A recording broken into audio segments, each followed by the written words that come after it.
Hello, ladies and gentlemen, and welcome to another edition of Cerebral Smack Talk live on YouTube and StreamYards.com. It is Colonel MF Michael Fletcher alongside Anthony Florio and Michael Bullock. Dee Dee Woodson will not be with us for the entire next week, guys. So she is going to be out for basically. She might not be back until Cerebral Smack Talk next week, guys. Some personal stuff has been going on, and she decided to take a vacay, guys. So, we all kind of deserve one of those in our lifetime. So, yeah, no, most definitely. So, we give our thoughts and prayers to Dee Dee. Hope everything is good with her. And, guys, here we go. So, we're going to start it off with Ms. TV. And the Miz and Morrison were kind of talking stuff, and it led to Braun Strowman coming out. They kind of cut it a promo, but it did lead to Braun. It's a 2-for-1 deal. So Braun Strowman versus the Miz. Braun destroys the Miz in 3 minutes and 45 seconds. Then John Morrison did something that I've never heard of in my life. But Anthony, you're going to have to help me out on this. Morrison has challenged Braun Strowman to a mixed tag. So it's going to be a tag team fight, handicap, 2-on-1 for the Universal title. That's right. The Miz and Morrison versus Strowman, and the Universal title is on the line. Florio, help me. I remember Stephanie McMahon and Chris Jericho for the Undisputed title, but I think this is a first in WWE history, is it? No, we have seen something like this before, and I can't believe you forgot about this, MF. I mean, this was on your show just a couple of years ago. Sami Zayn and Kevin Owens against AJ Styles for the WWE Championship. That's right. That's right. Okay. It's been done. So, I mean, all in all, the segment was fine. Miz TV was fine. You can't really talk much about the match because the match was pretty short, but it was Strowman looking very strong. And just the fact that the Miz and Morrison is challenge Strowman for the title, this is interesting because honestly, I think Strowman goes over. But with Money in the Bank out there, and we're going to get into Otis because he was in action tonight, and you got to think that at some point the Fiend might show up. This is going to be very interesting. This actually, at Backlash, you're going to have a lot of interchangeable parts going on here that we're going to have to keep a very watchful eye on a lot of factors here. Is the Fiend going to show up? If Miz and Morrison does a beatdown so bad enough, could Otis slip through the back door with the Money in the Bank in tow? Could he cash in? That could be the perfect moment. So, there's a lot that's leading to this. Anthony Florio, it's all yours. Yep. What could have been just another in-ring promo leading to a match was instead a nice little bit of storyline continuity here. Miz, as he pointed out, battled Wyatt before and dealt with the mind games that terrified both him and his family. Issuing the warning to Strowman that Wyatt is not finished with him was a nice touch by WWE Creative ahead of their match. Whether it leads to any retribution by Wyatt on a future show remains to be seen, but it was nice to see the writing team tie the superstar's similar issues with Wyatt together. Now, as far as the match is concerned, Well, that was more along the lines of what one would expect from this cast of characters. Strowman dominated. The former tag team champions looked like fools, and Miz ate the fall. A nice change of pace. Well, they're going to be letting Strowman Wyatt breathe a bit before rushing into a rematch by booking a handicap match, pitting the Monster Among Men against The Miz and John Morrison at Backlash in a couple weeks. Is that match super appealing? Not really, but at least it leaves more time for Strowman and Wyatt to build toward a more significant, higher profile rematch, which I dare to say will be at SummerSlam. That's just my thought. And it will be the Monster Among Men against The Fiend this time around.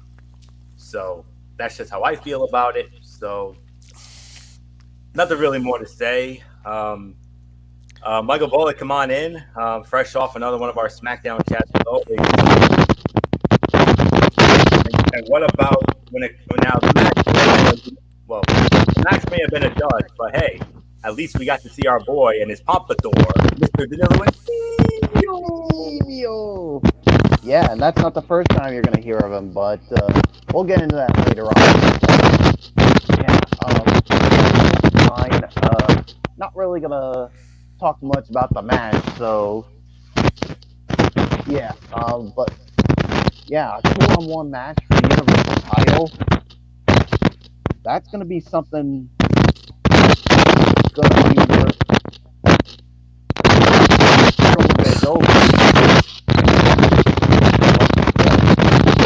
with to get a beatdown where Otis could cash in at Backlash, or maybe some kind of retribution from the team. We're just gonna have to wait and find out. So yeah, there's really nothing more for me to add to it. So we're gonna have to see what transpires. So let's just hear it. Bullock, you're gonna have to fix your. I don't know. You gotta fix your iPad or put your earpod or put your headphones on, man. Let me try. Back in. Yeah, because you're staticky as heck, and you're hurting my ears. I'm sorry. I'm just, there you go. It's still doing it. Yeah, a little bit, but it's actually getting better. All right, I think you're good now. All right, so. All right. Here's praying for it. Yeah. Well, it's kind of going in and out, but that's all right. Don't worry about it. We'll try to fit. You just keep on trying to. Yeah.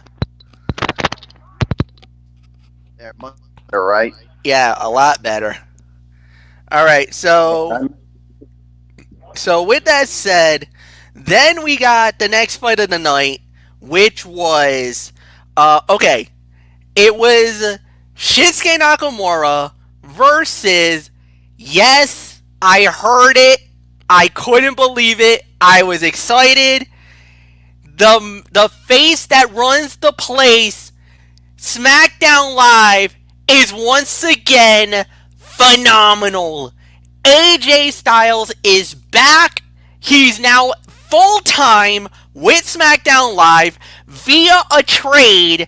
Unfortunately, we got to give up we got to give up something down the line. Basically, they said, I guess it was a wrestler to be named later or future considerations. If you remember the last trade, future considerations meant that we gave up Apollo Crews to Monday Night Raw that completed the trade that got us Alexa Bliss and Nikki Cross. And that turned out golden for SmackDown, because right now SmackDown Live currently holds the WWE Women's Tag Team titles in our camp. Let's see what AJ Styles do now. Now that he's on now he went from Raw back to SmackDown. He went up against Nakamura, and AJ advances to the semifinal. He knocks off Nakamura 13 minutes 15 seconds. That moves him to the semifinals. He's got to face Elias in the semifinal.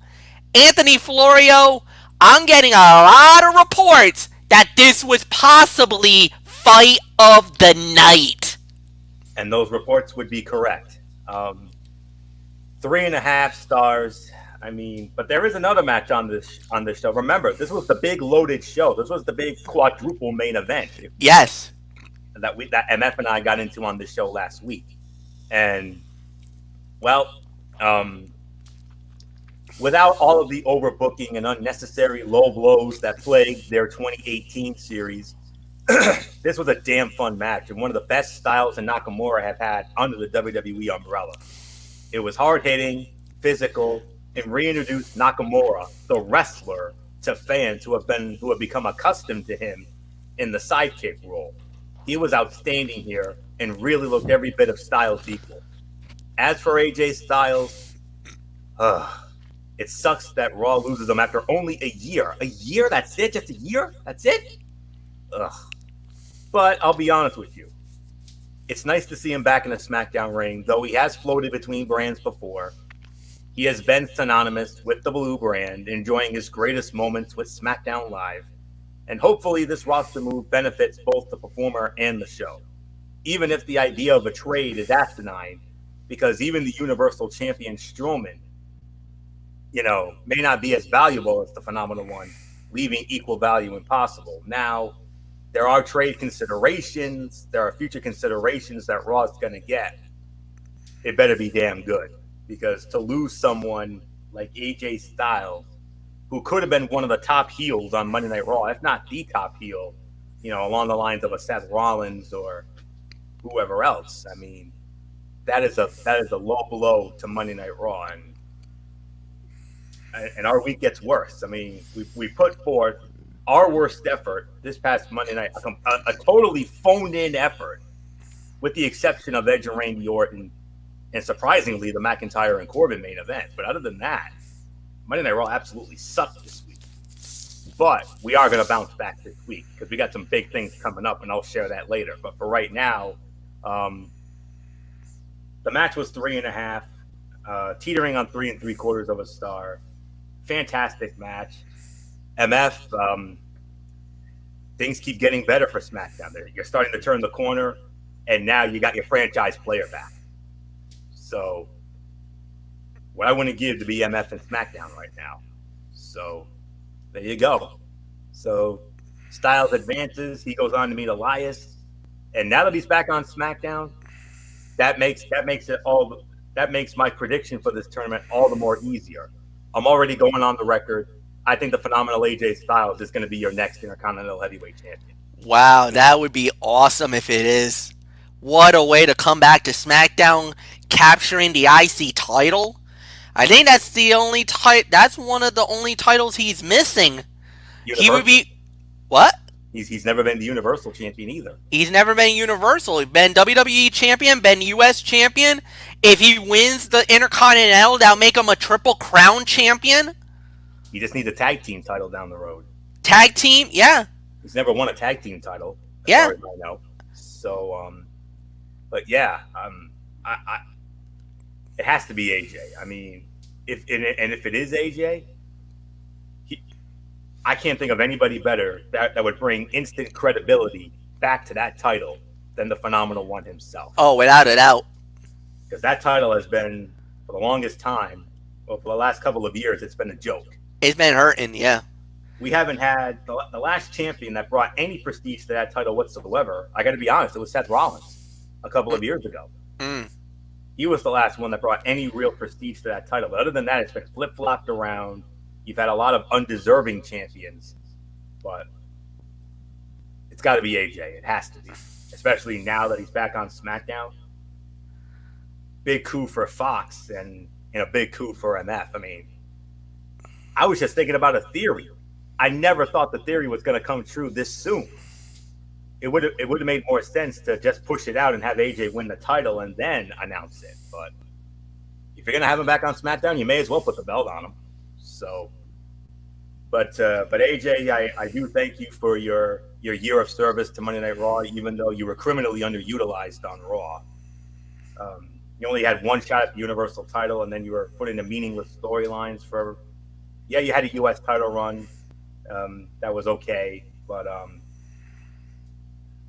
I don't know. So that's all there is to say on that. I wish you the best, and hey, SmackDown gets another big draw. So the rich keep getting richer, as I once said, and I'll say it again. So fight of the night here, no doubt about it. So Michael Bullock, come on in.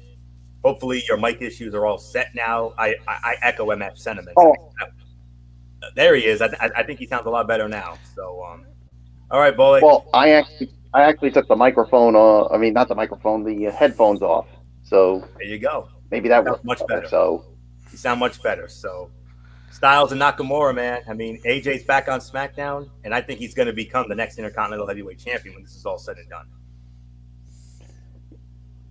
yeah, but here's one catch, Florio. I mean, when it comes to that, I mean, that's a good prediction, but AJ Styles, I mean, he may not be done with a certain somebody because remember what we saw on Raw before he left. I think it was a couple of weeks ago. Yeah, when he was watching The Undertaker's last ride and he got all pissy about it. AJ Styles is not finished with The Undertaker by any means, and look for those two to go at it again at SummerSlam. My prediction. Mm. Yeah, and I think that if you're going to go down that route, maybe it's best to not put the Intercontinental title on him because it wouldn't make sense that if you had the Undertaker and AJ Styles go at it one more time for the Intercontinental Championship, because let's face it, the Undertaker, I mean, he's more of like a guy who would wrestle once, twice, maybe three times a year. So if you're going to do that, have these two go at it one more time, I think it would be best to not put the Intercontinental title on him. Just my opinion. So, but I will say he is one of the favorites. But I just don't think he is going to go over. Just my personal opinion. Okay. As far as the match goes, um,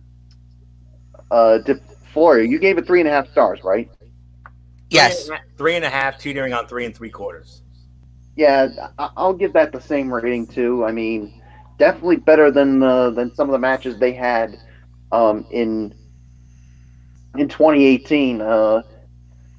This was definitely the best match out of them. I mean, some of the matches were good, but this was definitely the best out of the matches they had back in 2018. So nothing more to say.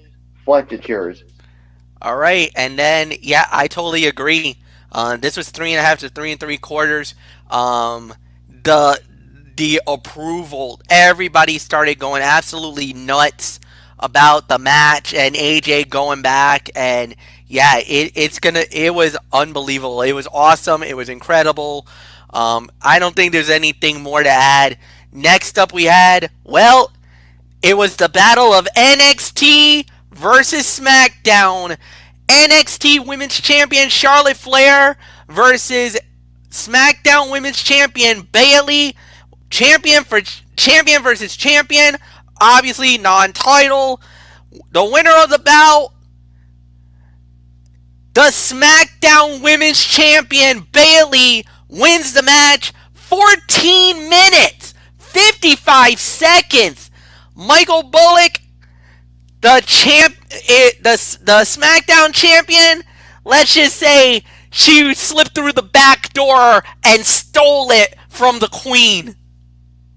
Highway robbery. If you're, I'm gonna say when it comes to this. So, as far as the match goes, um, I'm gonna give it. To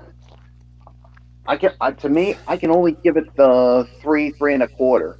I mean, I could go higher, but the the roll up and the using the ropes, I think, took a little bit away from it. Mm-hmm. I mean, so yeah, I mean, all in all, it was a good match. I mean, don't get me wrong on that, but it's just the ending that just left a little bit of a sour taste in the mouth. I mean, if we had a clean finish, I would have given it the full 3.5. But because of what happened, I could only give it 3 to maybe 3.25. It's still a good match, no doubt about it. It's just the ending was I could have done without it. So Fletch, it's yours. Three and a quarter. Totally agree with you, Michael Bullock. And yeah, the ending stunk. It was a highway robbery, but then again, that was perfect in the way of the storyline for Bailey, because that is just her style, her attitude, and she got one over on the Queen. That is absolutely phenomenal storytelling in every sense of the word. It makes Charlotte a little bit of a sympathetic figure, even though she doesn't really need the sympathy because of her actions that she did on NXT. So it's kind of what's good for the goose is good for the gander type attitude, or good for the goose is good for the gander type storytelling. Saying, okay, Queen, you try to pull a fast one on NXT, you just got on SmackDown Live by a more cunning and just as manipulative type of individual. So basically, the Queen got one upped. And I love this. This is actually good storytelling, and it's great that they used it this way. You know, Charlotte could have always gotten that win. She could have gotten it, prove her superiority. But you gotta make Bailey look good. And as a chicken bleep heel, as the women's champion, obviously a lot of people are going to be boo and hissing. But then again, that's what you want in a heel. You want the boos and the hiss. You're like, come on, that wasn't even fair. That's exactly what WWE wants you guys to do. That's what they want you guys to believe in, is that I can't believe that just happened. And most notably, no Sasha Banks. Bailey told Sasha, stay back here. Don't come out. I want to do this on my own. Sasha said, I had my doubts about you winning it, but you won. Of course, a little added little wrinkle to the rivalry, and you're starting to see the chinks in the armor a little more. But if you're Bailey, this was a defining moment for you because of the fact that you went out there, you went toe to toe with the Queen. Yeah, you did some dirty tactics and you did, slip through the back door to get the win, but exactly what you needed to do as a heel to solidify yourself. And like I said, you just won up the Queen Charlotte Flair. Basically, you outdid the dirtiest woman in the game. That's something you could hang your hat on very well, in more senses than one. They always talk about Ric Flair being the dirtiest player in the game. Charlotte Flair is just as cunning and just as dirty as her father is, and you just outsmarted her. You outwitted her, you outlasted her, and you outsmarted her and outplayed her. Well done, Bailey. Florio, it's yours. Yes, 3.25 to 3.5. This was the second best fight of the night. I'm gonna do you one better, MF. That was Bailey's best match since her series with Charlotte last year. It was competitive, physical, and showcased the arrogance of her character. It almost cost her, but Bailey was able to use Charlotte's own familial tricks against her en route to a win that will, with the exception of Michael Bullock, silence the doubts about her ability to win without Sasha Banks by her side. Furthermore, the outcome seems to suggest the issues between the two are far from over. Given the quality of this bout, that's hardly a bad thing. It'll be interesting to see how creative convinces the audience that Bailey needs Sasha now. So that's really all there is to say on that. 3.25 to 3.5 stars. This to me was the second best fight of the night. You can make an argument for fight of the night as well, because this match, along with AJ and Nakamura, those were the two show stealers. But then again, we have two other huge main events that we're going to get into on this quadruple main event edition of Friday Night Smackdown tonight. So, well done. That's all there is to say on that. So, And during our SmackDown chat, Michael Bullock went all Byron Saxton after the result, but it is what it is. So Trust me, I would not had it any other way if Bullock would have gone by Rick Saxton on it. Because if I was the face commentator, Anthony, you're the heel of the group. I would not have been one iota surprised on well, we that had fun one. with this. We had fun with this during our SmackDown chat. We had fun with this. I probably would not have been surprised. When Bailey held the rope and got the win, I was like, ha ha. What do you say? What do you think about that? Yeah. And then Bullock just went all out Saxton. Let me tell you. So, man, that would have been fun if we had our little commentary thing. But If I would have been there, I probably would have had to hold Bullock back because he probably would have gone off. Yeah. you would I have done you would have done the Gorilla Monsoon. Hey, hey, hey, hey, or something like that. All right. No, when Bailey got the win. Yeah. When he saw Bailey with the rope, he was like, "Hey, hey, with the rope! Oh, come on!" or something like that. Yeah. And then that's when, and then I do the ha ha Jesse Ventura stuff, and then Bullock just goes Saxton all mental. So Yep. that's all there is to say on that. So Yep. 3 1/4, 3.5 nonetheless. Second best fight of the night. Well done. So, and that's not the last you're going to be seeing of the Queen. She's got a huge match come Monday night Oh no. Oh yeah. because she's going to be going up against Nia Jax and Natalya in a triple threat match where the winner will face Asuka for the Raw Women's Championship at Backlash. That alone could be our bounce back after our horrific week this week. So Could very well. All right. let's move on. So the next fight we had was, as Anthony mentioned, it was a quadruple main event. Fight number 3 of the quadruple main event. It was the mixed tag fight. Dolph Ziggler and Sonya Deville versus Otis and Mandy Rose. And when it was all said and done, Sonya Deville and Dolph Ziggler wins the match in 10 minutes even. Sonya Deville gets the Duke on Mandy, knee to the face to knock her out. And then, to make matters worse, while Otis was checking on his girlfriend, Dolph Ziggler, the sneaky bastard, with a super kick! Yeah, super kick party of one, and Otis crumpled like a sack of potatoes. Good lord, what a match. Alright, this is actually good storytelling. Storyline progression. Sonya versus Mandy, far from done. But now if you put it on the scoreboard, that's now 2 wins for Sonya. Mandy is goose egg on the board. And as far as Ziggler goes, you could even say it. Measure of revenge for Ziggler. A, losing out on Money in the Bank. B, losing at WrestleMania. And Ziggler basically took his aggressions out on all those losses with one devastating super kick and pretty much laid out Otis, Mr. Money in the Bank. The lasting image is the boyfriend and the girlfriend are looking up at the fan at the performance center while the heels looks very strong right now. Solid fight. I'm gonna say 2.5, 2 3/4. I thought this was relatively well done.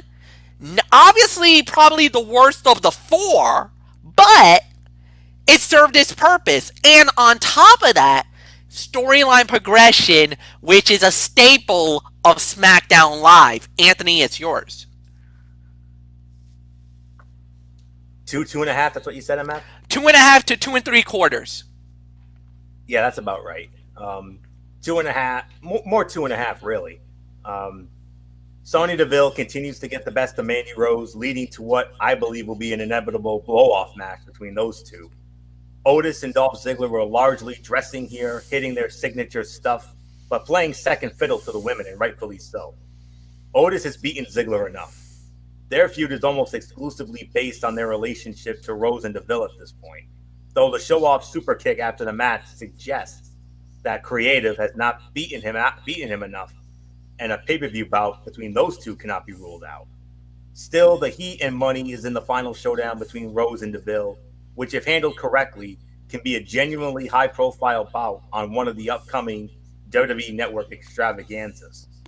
Kudos to the WWE writing team for keeping things fresh and interesting and getting all four involved over with fans to the extent that it has throughout this program.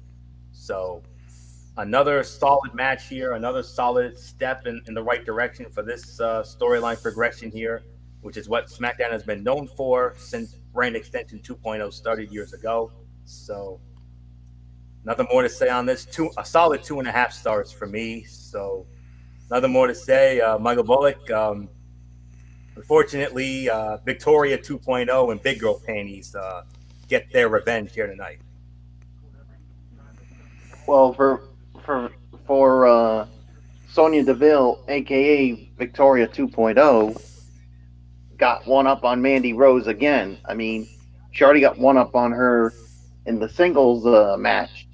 Now she's got her one up again when it comes to the mixed tag action. So, yeah, 2.5 stars. I do agree with the rating. I mean, it is a good storyline progression with this, I think it basically is going to focus more on Mandy and Sonya than Dolph and Otis because they basically have settled their issues. I think Sonya and Mandy's are far from done. I think we're going to get a blow off eventually. Could be a backlash, but we'll just have to wait and see. So I really have nothing more to say, Fletch. Let's move right along. The main event of SmackDown Live, Jeff Hardy one-on-one against Sheamus. Jeff Hardy wins. He goes to the semifinals. Guys, next week, Jeff Hardy versus Daniel Bryan. Anthony Florio, it's all yours. And if you can hear from MF's area, he's drooling and salivating at the thought of this match. Let me tell you. I mean, just like he did last week, when I talked about the possibility of this match, but it's not a possibility anymore. It's gonna happen. So, 3 stars is my rating. But Hardy's match with Cesaro on the Money in the Bank kickoff show, that might have been a little bit better. But with that said, this felt like the first taste of a better match to be had, presumably on pay-per-view. The finish was great, with Sheamus' injured shoulder preventing him from holding on to the white noise finisher, allowing Hardy to score the roll-up. Everything that came before it was solid enough, but it kind of lacked the energy a little bit you would come to expect from matches involving Jeff Hardy. Next week, the charismatic Enigma battles Daniel Bryan in the semifinals. And as much as a win would be one step closer to that sought-after magic comeback, maybe it would make sense for him to lose and set up another showdown with Sheamus, especially with the Celtic Warrior almost certain to be seeking a measure of painful revenge. So I got a feeling this one might not be over. But there is that part of me that thinks that Jeff Hardy could, end up winning this thing, just, for the whole redemption thing alone. So maybe Hardy and Sheamus could have an intercontinental feud down the road. Maybe, but I don't know. But all I do know is this. If you saw our show last week, I pitched the possibility of Bryan and Hardy to MF, and MF absolutely loved it. And, well, MF, guess what? You're going to get it. It's going to happen. The tech, and you said it best, the technical, scientific background of Daniel Bryan versus the high-flying ability of Jeff Hardy. I mean, it takes me back over 30 years ago when on a Saturday night's main event, when Bret the Hitman Hart went up against Randy Macho Man Savage. I mean, it's kind of like that. Daniel Bryan would be the Bret Hart in this case, the scientific, technical, awesome scientific, technical masterclass wrestler against the high-flying aerial ability of Jeff Hardy, who in this case would be Randy Macho Man Savage, because that's what he was known for, his high-flying aerial ability.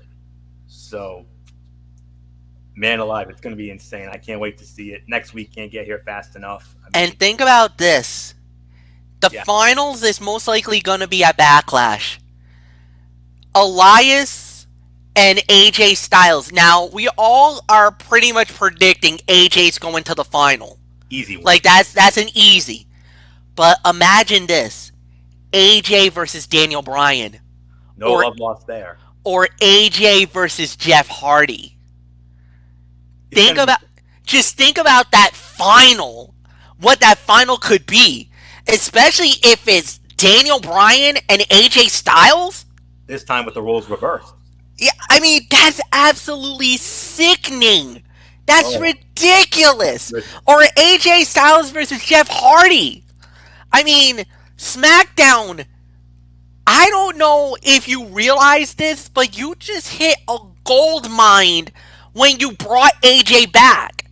Oh, Fox, I hope you realize what you got in your hands because you got yourself possibly a winner. And I'm going to say this 2 weeks in a row now, SmackDown has destroyed Monday Night Raw. Like, literally destroyed them 2 weeks in a row. no doubt about it this week. Guys, Fox, WWE, we're back. SmackDown Live has been resuscitated. And the shot in the arm is alive and well. Like, anybody who thought that SmackDown was dead, those theories is now gravely exaggerated. It's no more. Because all of a sudden, SmackDown Live It's on is the rise. starting to look like the SmackDown of 2017. Yep. Like it's starting. It's starting. I'm feeling it. I don't think there's gonna be up to this point. We were worried about the dud shows. Dud shows. It was looking bad. We were at disaster mode. It's starting to turn around, and believe it or not, as funny as it may sound, because of the pandemic and because of what's been going on with that virus, SmackDown Live had to go back to its roots. It needed to go back to the way it used to be. And that was storyline progression and making it the land of opportunity. And all of a sudden, the roster is rising. The roster is getting better. And the wrestlers, the superstars, are stepping up. And need I remind you, there's no Roman Reigns.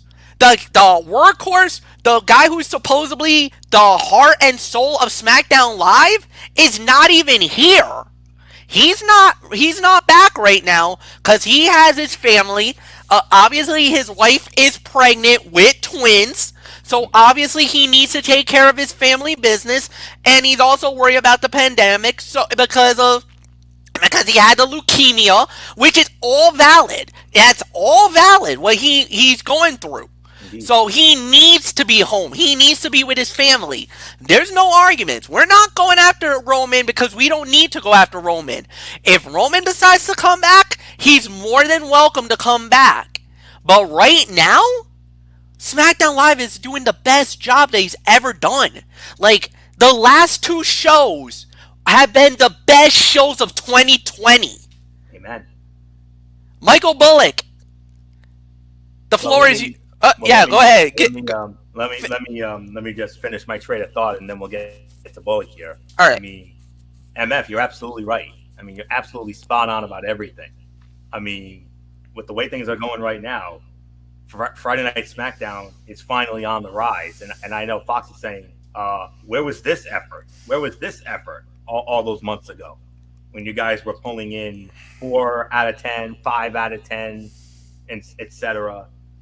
Now you're getting back. You're pulling 7, maybe even higher this time around. So let's face it, folks.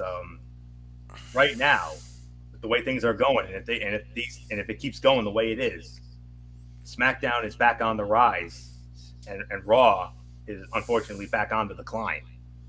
If Monday night's dumpster fire wasn't any indication, so But man alive, man, think about it. Daniel Bryan versus Jeff Hardy. Wow, that's got show stealer potential.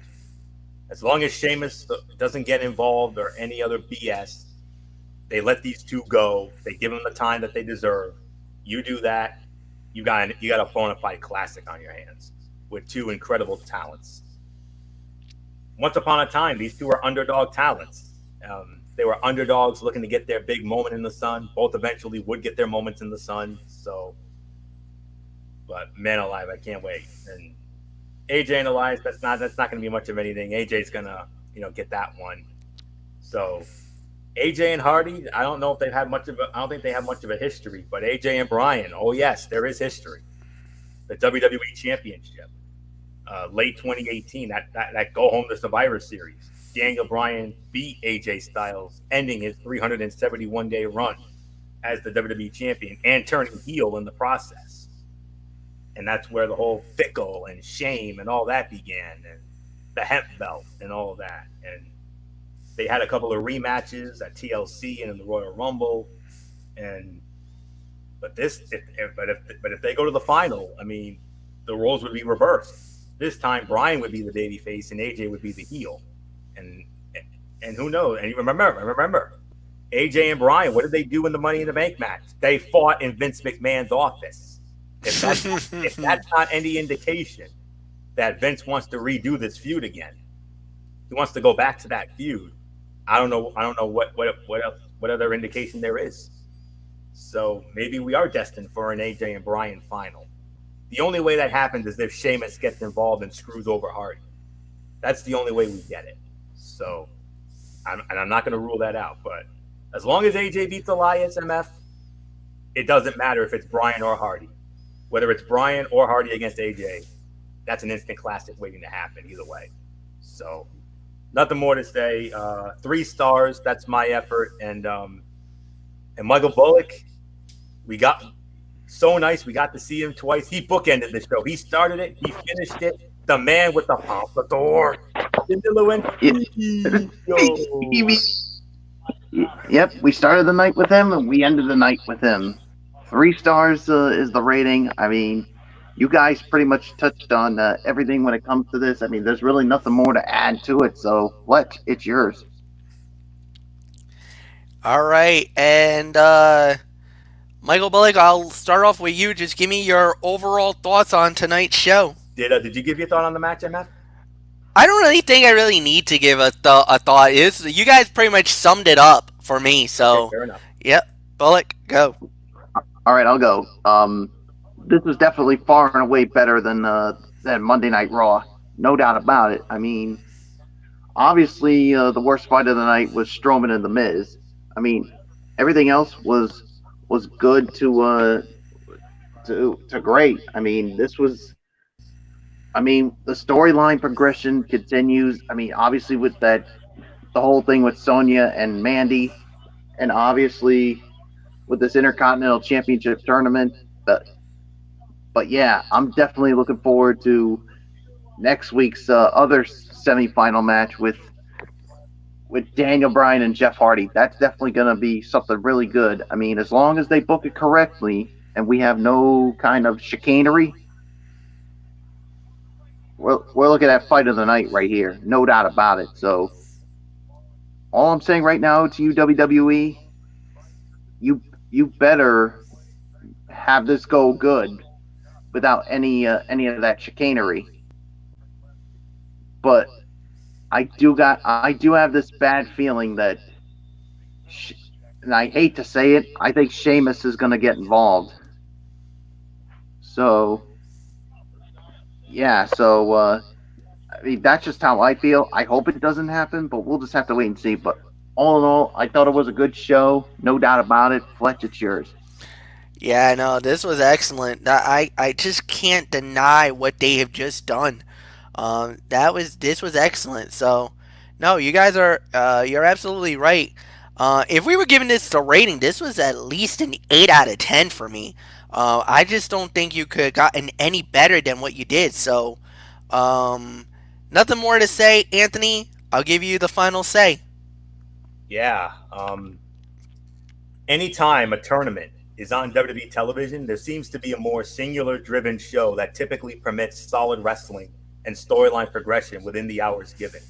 Tonight was no different, as the wrestling was solid for the most part, and the stories that were being told moved forward. The only nitpick is that comes up during these times, however, is when they try to shoehorn ready-made issues into the tournament and are unsure as to which narrative they want to express as more important. Is the IC is the Intercontinental Heavyweight Championship more important than the longtime rivalry of AJ Styles and Shinsuke Nakamura? Or is this solely their attempt to get the title? We don't know because they don't know how to present it. Still in a vacuum, another week and another one of the better Corona Smackdowns as the focus was on wrestling and things moved forward. Um, the only other small nitpick is I'm not really a fan of an established tag team challenging the big guy or the big guy even wanting anything to do with them. But since Braun is big, he can only be booked one way in the WWE. So we'll see how that handicap match goes at Backlash. My early projection is Strowman goes over in that because the big money match, no question about it, is Strowman and The Fiend. And I think they're saving that for the SummerSlam. That's just my thought. So I agree. And as I just stated before, I'll say it again, especially after this week. MF, Friday Night SmackDown, you and Friday Night SmackDown, Team Blue, you guys are on the rise, while me and Team Red and Raw, we're on the decline. But hey, Monday night, we're coming. We're taking it back Monday night. We're coming at you Monday night. Charlotte, Natty, Nia, triple threat for the right to face Asuka for the Raw Women's Championship at Backlash. Drew McIntyre, the WWE Champion, on MVP's VIP Lounge. And on top of that, Apollo Crews gets another shot at Andrade in the United States Heavyweight Championship. So there's a great way to cap off your Memorial Day weekend right there. So hopefully they will bounce back, and hopefully we'll have a ridiculously Raw Monday night. I hated having to cancel it, but I had no choice because it would have been a lot of rants, and we love and respect you fans too much, and we do not want to put you through, God forbid, how long that was going to take, of monstrosity. So, but hopefully Monday we'll be ready to go in a good way. So there's nothing more to say, MF.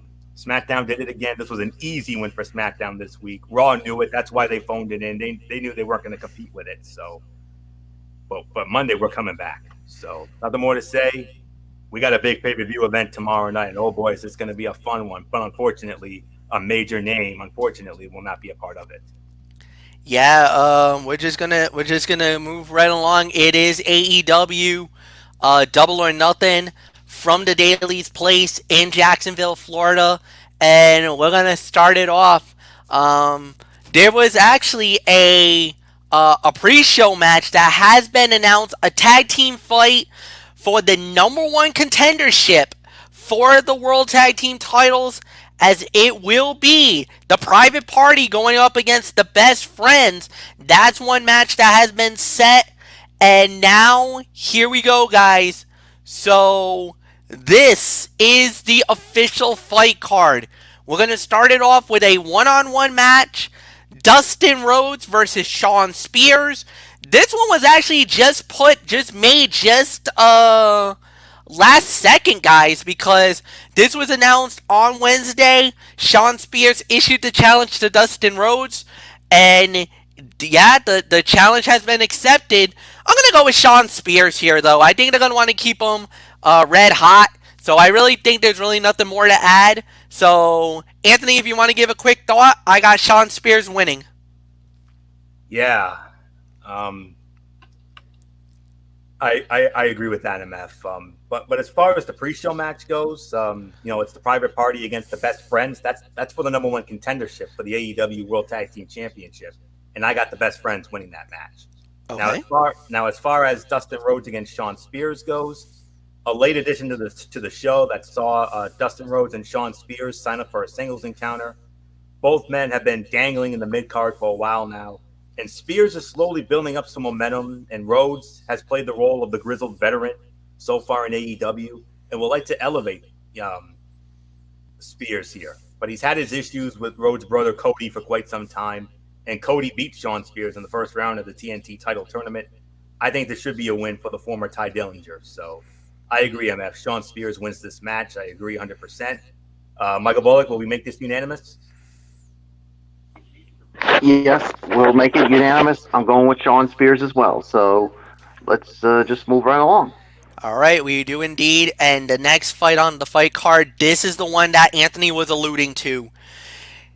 Chris Statlander was supposed to fight Dr. Britt Baker DMD.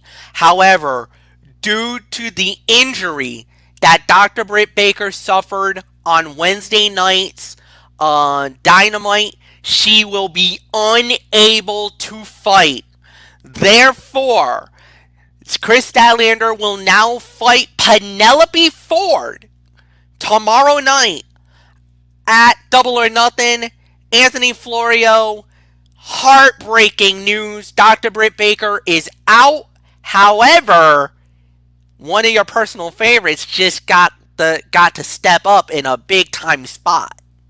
Super bad. Oh, Kip Sabian, you lucky son of a gun. How I wish it was me, but that's besides the point. But as far as Dr. Britt goes, I've read some dirt sheets saying that it might be a PCL tear, Oh no. and she could be out for at least 9 months or more. Yep. So we'll keep an eye on that, and if we hear anything new, we'll be sure to pass it along. But the early prognosis that I read in a dirt sheet, uh, I think it was either yesterday or yeah, it had to be yesterday because I don't remember it being anyway. But anyways, I heard it might have been a PCL tear. Dr. Britt could be out for at least 9 or more months, which means she'll be out for the rest of 2020, and that's a devastating blow to AEW's women's division. I mean, she definitely had a chance to be a future champion, no question about it. But it's probably going to have to wait until sometime next year. I mean, that's the big loss for AEW's women's division. Whereas in WWE, obviously the big loss is Becky Lynch because of the pregnancy. But I'm sure, but both companies will find their way around it. But anyways, if Britt did not get injured, I would have gone with Britt Baker to win this match. But she's not. She's out of the match. I got to go with Statlander. So I don't have anything prepared for this because I just found this out. So I think Penelope will give her a solid match. I'm sure that that little idiot Sabian's gonna get involved. I'm sure because wherever she goes, he's right there with him. So, but I think Chris Statlander will overcome both super bads to win this match. So I'm going with Chris Statlander to get the win here. So nothing more to say. Michael Bullock, lover or hater, we gotta keep our prayers on Dr. Britt Baker. I mean, possibly future Mrs. Adam Cole. I mean, possibly 9 months or more with a torn PCL. Yeah, that's a tough loss for AEW. I mean, yeah, I mean we can only hope for the best for Dr. Britt Baker. I mean, but yeah, I mean, I'm gonna go with Chris Statlander as well. I think Penelope Ford will put up a good fight, but in the end, Statlander I think is gonna get the win here, and there's really nothing more to say. Fletch, I'll give it to you. And oh, by the way, one more thing, Penelope Ford, don't try to make out with Chris. I mean, not Chris. Kip Kip Sabian. Sabian. I mean, because you know what I'll probably say. Get a room, you two idiots. Move on. All right, all right, all right. Easy. Next up, we had. Oh boy. I told Michael Bullock to be easy, and now I gotta do this. MJF 1-on-1 against Jungle Boy, and Michael Bullock has to open it. Bullock, go. No. Don't worry, Fletch. I'm not gonna do what you think I'm gonna do. So Okay. yeah. So not tonight. If you thought I was gonna go off like you thought I was, I'm relaxing your fears right now, Fletch. So Thank you. Okay, cool. yeah. So yeah, I think this could be a good match here with Jungle Boy MJF. I mean, we've seen Jungle Boy. I mean, he would. We saw once that he was able to hang around with the then AEW World Champion Le Champion Chris Jericho, and he could definitely hang around with MJF. But I think I'm going to go with MJF to win. I I think he's gonna win it in a screwy way, as he's done so many times before. Don't be surprised if Wardlow gets involved, and maybe we might even see a little face off with Wardlow and Luchasaurus. So I could see that going down. So, but in the end, I got MJF winning this one. Fletch, it's yours. Yeah, you know what? I'm gonna openly admit it. I'm also gonna go with MJF on this one. I think MJF is gonna win the match, but I got a feeling this is gonna be like Orange Cassidy versus Pac. It's gonna be one of those type of fights because I think if you really think about it, on paper, Jungle Boy has no chance. Honestly, I don't think on paper Jungle Boy has no chance against MJF, but I think Jungle Boy is gonna work his heart out. He's gonna bust his butt, and he might actually surprise MJF. I think there's gonna be a moment where we're thinking, "Oh my God, he might actually pull the upset here." But I think at the end, MJF will finally figure out a way. If it's by cheating, fine. But MJF is gonna beat Jungle Boy, but it's gonna be a shocker. This is gonna be a damn good fight. Florio, go. Agreed. The card has few great matches, but has some absolutely outlandish encounters like this one here. MJF will be making his return to the squared circle at the pay per view and will take on the member of the Jungle Express who's known for his small frame but a highly athletic persona. MJF was one of the biggest deals in AEW during his feud with Cody, but that has fallen over the wayside pretty soon. MJF is a solid talent, and AEW should be utilizing him much more than what they are currently doing. So I agree. I'll make it unanimous. MJF wins the bout. So let's move on to our next match. All right, and we're gonna indeed move on with a big fight with high stakes. The casino ladder match that the winner will receive a future AEW World Title match.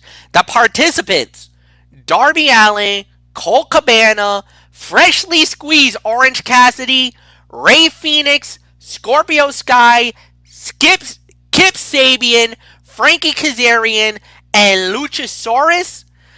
This is going to be all over the place. The odds of anybody winning this is really tough. The only this story that runs out of my mind that I think could win it all. They are Darby Allin, Ray Phoenix, and Luchasaurus. I think those are the three that I would keep my closest eye on.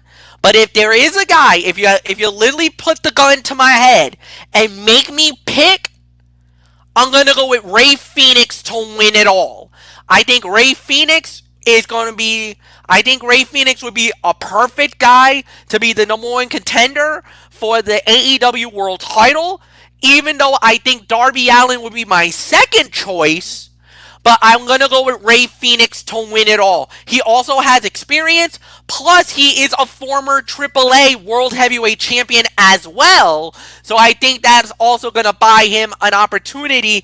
And he was also a Lucha Underground World Champion as well.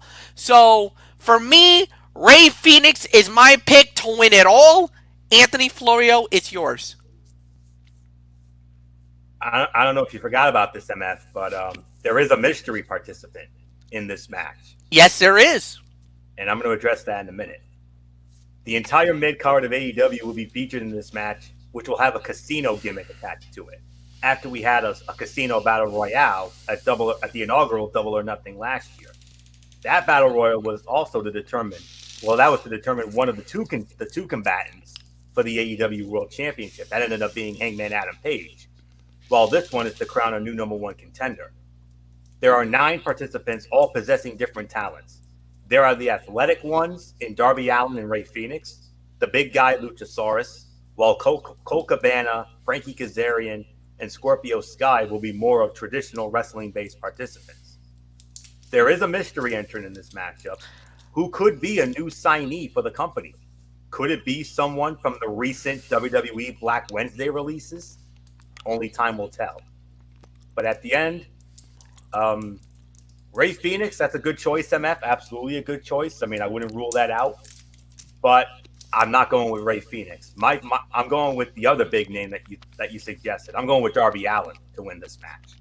So, so for me, Darby Allin is my winner of the Casino Ladder match. So, but don't get me wrong, folks.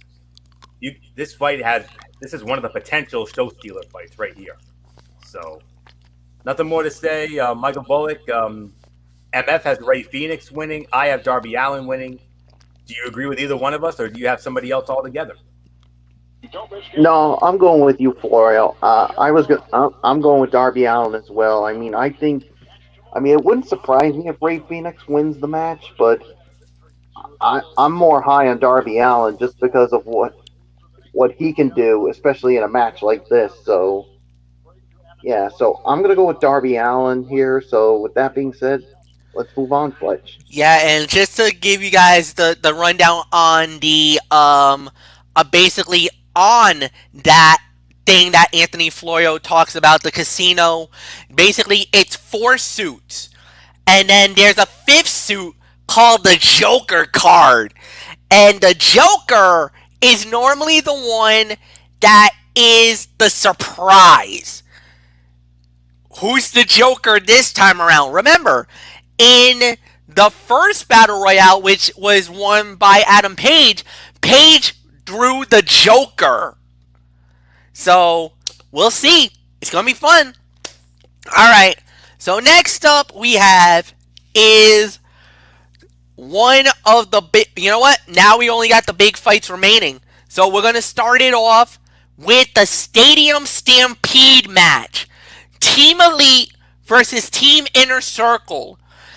It is Team Elite, and it is Hangman Adam Page, Kenny Omega, the AEW World Tag Team Champions, Matt Hardy, and the Young Bucks, Matt and Nick Jackson, representing the Inner Circle, Santana and Ortiz, Sammy Guevara, Jake Hager, and Le Champion, or I guess you could say the former Le Champion, Chris Jericho.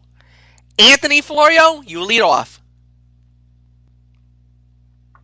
And I'm going to start this off by channeling my inner JBL here when I say somebody's going to have to call the Jacksonville PD because these boys are going to steal the dang show. I'm already calling it. This is my fight of the night right here. I think this is going to be a 5-star classic, and I think it could definitely become, if all goes well, and I think it will, this has the potential to be an early contender for match of the year. AEW currently has my match of the year for 2020 right now. The Young Bucks versus Page and Omega for the tag titles back at Revolution. That was a 5-star classic, or in Dave Meltzer's words, a 6-star classic. But still, it's very simple, folks. There's going to be a ring on the 50-yard line, and it's going to take place in the confines of TIAA Bank Field, the home of the Jacksonville Jaguars, adjacent to Daly's place. Ring will be on the 50-yard line. Anything goes. Falls count anywhere in the stadium. Think about that. While the entire mid-card is involved in the casino ladder match, the upper card will be featured in this unique Stadium Stampede matchup. With a football ground at their disposal due to owners also having the rights of an NFL side, the match will be AEW's answer to WWE's cinematic matches. You know, like the Boneyard match, the Firefly Funhouse match, the Money in the Bank match. It's going to be something like that, I think. All 10 participants are highly entertaining personalities who can put on a wrestling clinic as and when required. The Elite had their issues with Hangman Page and Matt Jackson not getting along, and it'll be interesting to see how that pans out during this bout. But in the end, baby faces almost usually take the win in such matches, as it doesn't really hurt the heels as much as it would in a normal matchup. So with that being said, I'm going to go with Matt Hardy and the Elite to win this Stadium Stampede match. So there's nothing more to say. Michael Bullock, I mean, Somebody's gonna have to call it Jacksonville PD because I think all 10 of these boys are gonna steal the dang show tomorrow night with this Stadium Stampede match. I'm already calling it. It's gonna be my fight of the night. I think it's gonna be a 5-star classic. What says you? Yeah, I agree. I mean, this is definitely going to be the fight of the night, and these guys are definitely going to steal the damn show. I mean, we're expecting a lot of craziness with this. I mean, they could battle all throughout the stadium, and that's the thing, especially with it being false count anywhere. And Fletch, you brought up an interesting point when during the recap of Dynamite.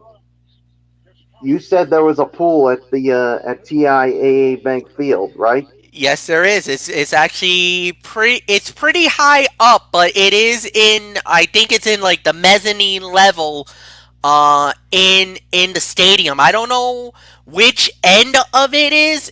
I don't know if it's on. I think it's on the north end of the stadium, which Yes. is right underneath one of the video walls. But yeah, it is known to be there. Yes. Yeah. Well, I got a feeling someone's going to be going for a swim. Yup. We don't know who it is, so.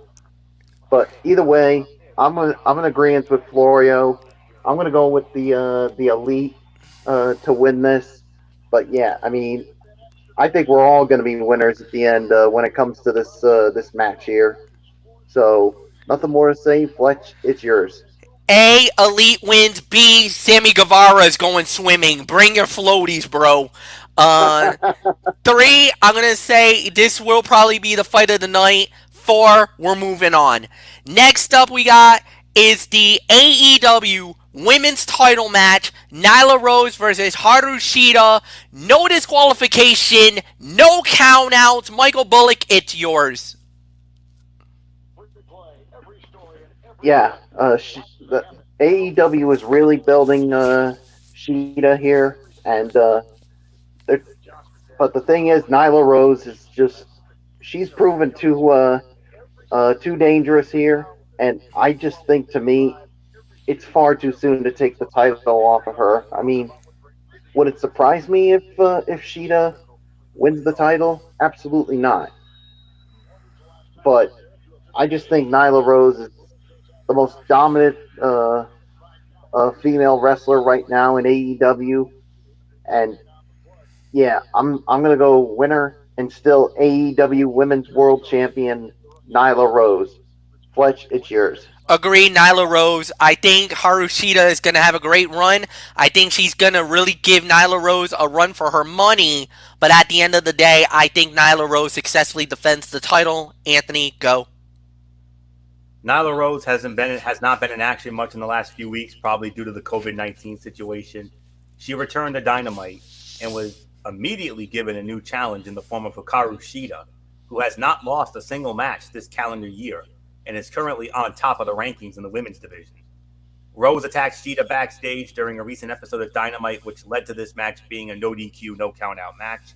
Shida has great chemistry with almost anyone in AEW and should carry Rose for a great, brutal encounter here. It's tough to predict the winner, but I don't think AEW wants to dethrone Nyla Rose right now. So, winner and still AEW Women's World Champion, the Native Beast, Nyla Rose.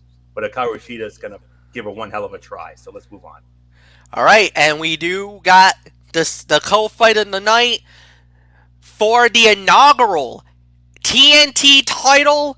It will be Cody versus Lance Archer. This is going to be an excellent matchup. This is going to be a hard fight battle. But at the end of the day, I gotta go with Lance Archer. I just think that I know. A lot of people are saying, "Oh, I think Cody's gonna win it. This is gonna be the moment." Cody, I think they're gonna want to give Archer the belt. You know, he's a big signing. He just showed up not too recently. I really feel like they're gonna give him the title here. So for me, at the end of the day, I think Iron Mike Tyson is gonna be handing the TNT title to Lance Archer and Jake the Snake Roberts. I got Archer winning and becoming the first ever TNT champion. Florio, it's yours.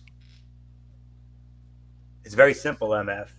Out of all the matches on this card, this one is the toughest. I mean, My gut's telling me to go with Archer. My heart's telling me to go with Cody Rhodes because Cody hasn't really had that big signature breakout win. I mean, the only real one he had was when he dove off the cage on Wardlow to get the match with MJF. But, he lost to Jericho, where the stipulation was he could never again challenge for the AEW World Championship. He is due, perhaps. But I got to say this, though. There is a small nitpick. It's a damn shame that this match has to take place in front of zero fans, as this feud shaped up very well in the last few months. Jake the Snake Roberts is doing some amazing work as Lance Archer's mouthpiece and has helped him become a legit threat on the roster. Cody's character has somewhat descended down to a pitiful babyface who keeps getting attacked by random heels every week. This feud went personal after Roberts used his old trick of bringing a snake to the ring and put it all over Cody's wife, Brandy. Mm. It is tough to see who wins this matchup, but MF, I am going to have to go with you on this one. Archer is being built up as an invincible and a brute force of nature, so he should be taking the title home.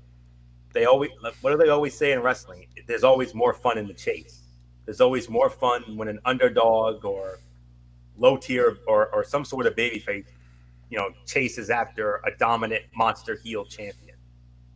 And if they put the belt on Archer, that's exactly what they're going to do here. There could definitely be a great chase for Cody going after the TNT Championship in Archer. So, winner and inaugural TNT champion, the Murder Hawk, Lance Archer.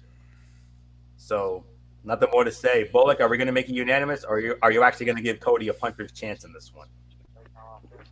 No, I'm in agreement. I'm going with Lance Archer to become the inaugural TNT champion. I mean, he's too dominant right now, and they're really building this into be something really good. And I think the best way to culminate it is have him become the TNT champion. So I'm making it unanimous here. Fletch, let's move on. All right, and the main event of Double or Nothing for the AEW World Title. It is Jon Moxley putting the title on the line against the Exalted One of the Dark Order, Brody Lee. Anthony Florio, it's all yours. The main event of the evening has been entirely overshadowed by the Elite versus Inner Circle feud. Jon Moxley will take on Mr. Brody Lee, which is a throwback to their time with WWE as Dean Ambrose and Luke Harper, respectively. Lee is undefeated in AEW ever since his debut, but it's hard to see AEW taking the title from Moxley at this juncture. AEW really booked themselves into a corner with this move, and how this goes down will be interesting to see. The Exalted One will look to bag the gold belt around his waist, but Moxley should somehow overcome him this time around. Plus, they did they committed the cardinal sin of having the challenger steal the champion's title belt. And how many times have we seen that in wrestling over the years, where a challenger stole a champion's title belt, and when it came time for the title match, the champion won and got his belt back, or got his or her belt back. I think that happens once again here. Winner and still AEW World Champion, Jon Moxley. Michael Bullock, the champ, gets his belt back. Yeah, I'm in agreement. I'm going with Jon Moxley to retain the AEW World Title. I just don't see him losing it too soon. I mean, yeah, Brody Lee will definitely be a big challenge for him, but I think in the end he goes over here. So nothing more to say. Fletch, it's yours. Jon Moxley successfully defends the AEW World Title. He'll get his belt back. He'll get the property back. There's really no argument with that at all. Yeah, this is going to be a very interesting situation. What a matchup it's going to be, and a very good title fight to close out AEW Double or Nothing. Guys, we're done for the night. So, on Monday night is Ridiculously Raw, and yes, we will have it, hopefully. And then on Wednesday, we will. I don't know if we're gonna review it or if you want to do it sooner, Florio. We'll probably have to talk behind the scenes on that one. But whatever the case may be, we will have AEW Dynamite. We will have NXT And we'll go from there. 1 week from tonight, another edition of Cerebral Smack Talk. So until then, for Anthony Florio, for Michael Bullock, I am Michael Fletcher. So long, everybody. And we'll see you next week.